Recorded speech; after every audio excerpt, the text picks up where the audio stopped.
மணப்புரம் கோயில் காவலாளி அஜித்குமார் கொலை வழக்கில் நகை திருடு போனதாக நிகிதா பொய் புகார் கொடுத்ததாக சிபிஐ தெரிவித்த நிலையில் வழக்கை விசாரிக்கும் போதே மனம் பதறுவதாக நீதிமன்றம் வேதனை தெரிவித்துள்ளது. நிகிதான்றவங்க எனக்கு 21 ஆண்டுகளுக்கு முன்னால இருந்து எனக்கு தெரியும்.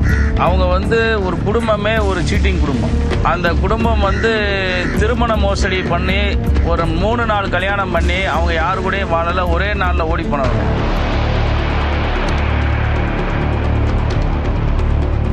சிவகங்கை மாவட்டம் மணப்புரம் கோவில் காவலாளியாக பணியாற்றி வந்த அஜித்குமார் என்பவர் மீது கடந்த ஆண்டு ஜூன் மாதம் நிகிதா என்ற பேராசிரியை நகை திருட்டு புகார் அளித்தார். அந்த புகார் தொடர்பாக தனிப்படை காவலர்கள் விசாரணைக்கு அழைத்துச் சென்று தாக்கியதில் காவலாளி அஜித்குமார் பரிதாபமாக உயிரிழந்தார்.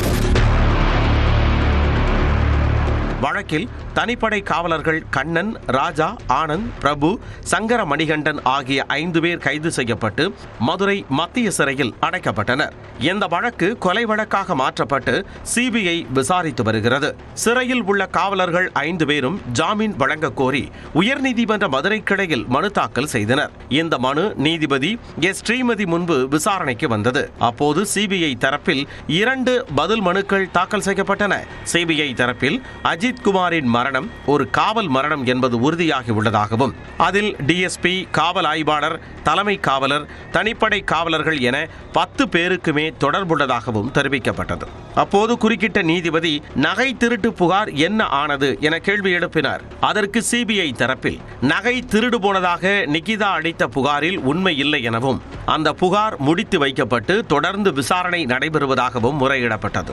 இதை கேட்ட நீதிபதி புகார் அளித்தவர் மீது நடவடிக்கை எடுக்கப்பட்டதா, ஒரு நபரை இத்தனை பேர் சேர்ந்து தாக்குவதற்கு என்ன காரணம், முன் விரோதம் ஏதும் இருந்ததா என அடுக்கடுக்கான கேள்வி எழுப்பினார். அதற்கு முன் விரோதம் எதுவும் இல்லை எனவும் டிஎஸ்பி விசாரிக்குமாறு கூறியதால் தனிப்படை காவலர்கள் தாக்கியதாகவும் சிபிஐ தரப்பில் தெரிவிக்கப்பட்டது. இதனிடையே மனுதாரர் தரப்பில் ஜாமீன் கோரப்பட்ட நிலையில் அதற்கு நீதிபதி வழக்கு முடியும் வரை அனைவரும் சிறையிலேயே இருக்கட்டும் எனவும் வழக்கை விசாரிக்கும் போதே மனம் பதறுவதாகவும் கூறினார்.